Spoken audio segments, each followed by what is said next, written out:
Hello बच्चों, तो चलिए इस प्रश्न को पढ़ते हैं। यदि a बराबर समुच्चय x इस प्रकार हो, x एक प्राकृतिक संख्या है, b बराबर समुच्चय x इस प्रकार हो, x एक सम प्राकृतिक संख्या है, c बराबर समुच्चय x इस प्रकार हो, x एक विषम प्राकृतिक संख्या है, d बराबर समुच्चय x इस प्रकार हो, x एक अभाज्य संख्या है, तो निम्नलिखित प्रत्येक को ज्ञात कीजिए।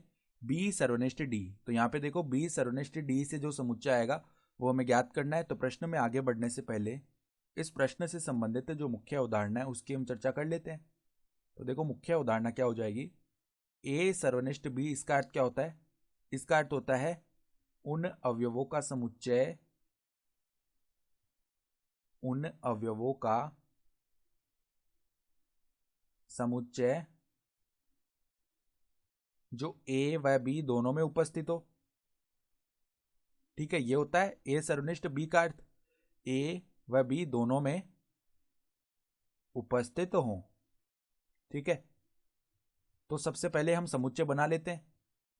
तो हमें देखो यहां पर जो ए समुच्चय वो क्या दिया हुआ है, ए दिया हुआ है एक्स एक प्राकृतिक संख्या हो, इस प्रकार के अवयव आएंगे।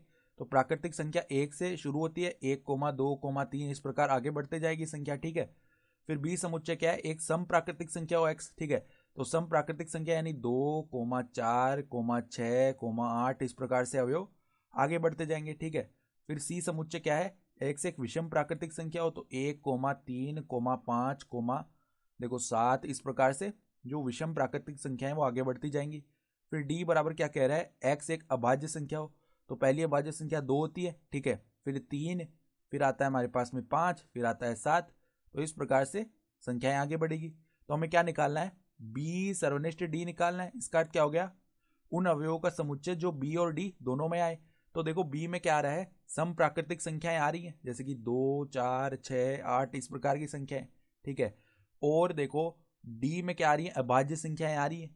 ठीक है, तो अब देखो यहाँ पर हम देखेंगे कि हम बी और डी में जब उभयनिष्ठ अवयव लिखेंगे ना, तो केवल हम देख पाएंगे कि यहाँ पर दो ही उभयनिष्ठ आएगा। क्यों आएगा दो ही उभयनिष्ठ?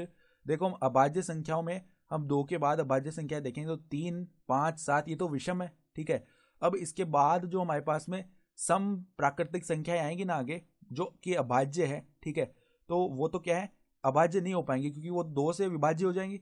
अभाज्य संख्या कौन सी होती है, जो केवल एक से या खुद से भाज्य हो। ठीक है, तो यहाँ पर आगे जो भी सम संख्याएं आएंगी ना इसके आगे, वो जो है वो अभाज्य नहीं होंगी। ठीक है, तो इसका मतलब क्या हो गया, बी सर्वनिष्ठ डी में केवल एक ही अवयव आएगा जो कि है 2। ठीक है, तो ये हमारे पास में हो गया उत्तर। तो आशा करता हूँ कि आपको ये प्रश्न समझ में आया होगा। धन्यवाद।